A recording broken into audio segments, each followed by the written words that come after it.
Sir ଯୋଉ ଐଶ୍ୱର୍ଯ୍ୟା ରାୟ ଅଭିଷଣ କିଶୋର ଭିତରେ କିଛି ଝଗଡ଼ା ଲାଗିଛି କି? ଆରେ ତମେ ଏ କଥାଟା ଜାଣିନ କେମିତି? ଇଏ ଟିକେ ପୁରୁଣା ହେଇଗଲାଣି, ତଥାପି ମୁଁ ଯାହା ମନେ ଅଛି ଇଏ ବଡ଼ ଆଶ୍ଚର୍ଯ୍ୟ ଲାଗେ, ଚକିତ କରେ ମୋତେ। ଅମିତାଭ ବଚ୍ଚନ ସେଦିନ କ'ଣ ହେଇଛି, ହାଟକୁ ଯାଇଛି। ଜୟା ବଚ୍ଚନ ତ ନାହିଁ, ସେ ଆରପଟ ରୁମ୍ରେ ରହୁଛି। ଇଏ କ'ଣ କରିଛି, ଇଏ ଅଭିଷେକ ତେଲ ଘଷି ହେଉଛି ଶୀତରୁ ରକ୍ଷା ପାଇବା ପାଇଁ ଗୋଡ଼ରେ। ଆଚ୍ଛା, ଐଶ୍ୱର୍ଯ୍ୟା ରାୟ ଏତେ ଟିକେ ବଡ଼ ଲୋକ ତେଲ ଘଷୁଛନ୍ତି? ହଁ, ଆରେ ତେଲ ଘଷିବାଟା ଗୋଟେ ସ୍ୱାଭାବିକ, ସେମାନେ ତା ମା ଶିଖେଇଥିଲା ଆଉ ଜୟା ବଚ୍ଚନ ଆଉ। ଇଏ କ'ଣ କରିଛି, ଐଶ୍ୱର୍ଯ୍ୟା ଟିକେ ତ ଷ୍ଟାଇଲିଷ୍ଟ ନା, ଯାହା ହେଲେ ବି ତାର ରହୁଛି। ତେଣୁ ସିଏ କ'ଣ କରିଛି ନା, ଚା ବନଉଥିଲା। ଚା ବନେଇବାଟା ସିଏ ଏତେ ମାତ୍ରାରେ ଶିଖି ନାହିଁ, କିନ୍ତୁ ସିଏ ଆଉ କହିପାରୁନି, ତାର ନିଜର ଇଜ୍ଜତ ପଳେଇବ ନା, କେମିତି କହିବ, ଗୋଟେ କଥାଟା ଖରାପ ହବ। ତ ସିଏ ଚାଟା ବସେଇ ଦେଇଛି।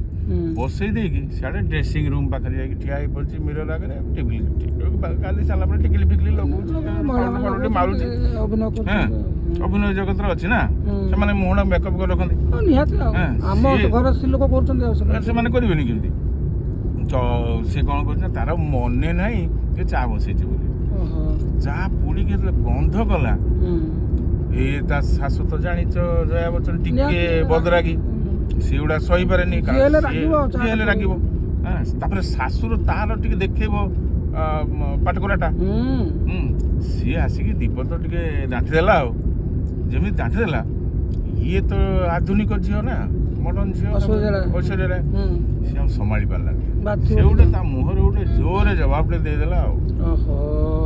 ଏମିତି ଜବାବ ଦେଇଦେଲା, ଐଶ୍ୱର୍ଯ୍ୟା ରାୟର କଥା ଶୁଣିକି ଅଭିଷେକ ବଚ୍ଚନ ତ ସେ ତେଲ ଲଗାଉଥିଲା, ତେଲ ହାତରେ ଉଠି ଆଇଲା, ଆସିକି ଢୋକି ଚାପଡ଼ାଟେ ମାରିଦେଲା ଆଉ।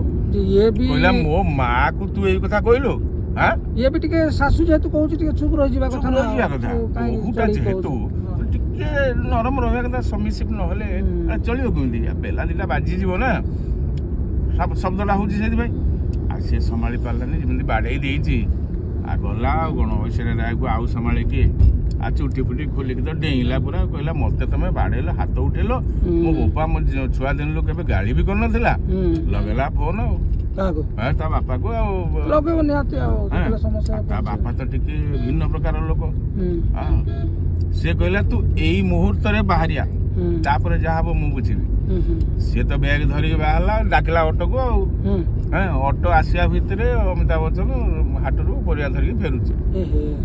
ସେ ପଚାରିଲା, ବୋଉ ତମେ ଇଏ ସକାଳୁ କୁଆଡ଼େ ବାହାରିଲ? ନା ନାଇଁ ମତେ ବୋଉ ବୋଲି କହୁନି, ତମ ଘରେ ତମେ ସମ୍ଭାଳ, ମୁଁ ମୋର ଚାଲିଲି। କୁଆଡ଼େ ଯିବୁ? ଶ୍ୱଶୁରକୁ ବି ମୁହଁରେ କହିଲେ, ନାଇଁ ତମେ ବାପ ପୁଅ ଆଉ ଶାଶୁ ମତେ ଯାହା ହଇରାଣ କଲଣି ଏତିକି ଦିନ ଭିତରେ, ଆଉ ଏ ଘର ମୋ ପାଇଁ ନୁହେଁ। ଅମିତାଭ ବଚ୍ଚନର ଟିଙ୍ଗାଟା ଟିକେ ନା, ତାର ସିନା କମି ଯାଇଛି ଏବେ ଟିକେ, କିନ୍ତୁ ଟିଙ୍ଗାଟା ପ୍ରଥମରୁ। ସିଏ ତ ଆଉ ବାଇଗଣ ଆଳୁ ଯାହା ଆଣିଥିଲା ବ୍ୟାଗରେ ଦେଲା ସେଇଠି କଚାଡ଼ି ଆଉ। କହିଲା, କ'ଣ କହିଲୁ?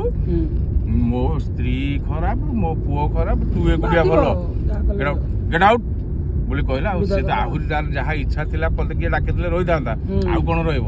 ଡାକିଲା ତ ଅଟୋକୁ, ସେତେବେଳକୁ ଅଟୋ ଆସିକି ପହଞ୍ଚିଗଲାଣି। ରାଗ ତମତମରେ ବସି ପଡ଼ିଲା, ସିଧା ଷ୍ଟେସନ ଗଲା, ଘରେ ଯାଇ ପହଞ୍ଚି। ଆଉ କ'ଣ ଆଜି ପର୍ଯ୍ୟନ୍ତ ଅଛି, ଆଉ ଆସୁନି। ଐଶ୍ୱର୍ଯ୍ୟା ରାୟ ଅଟୋରେ ଯାଉଛି, ଅମିତାଭ ବଚ୍ଚନ ପରିବା କିଣୁଛି ନା?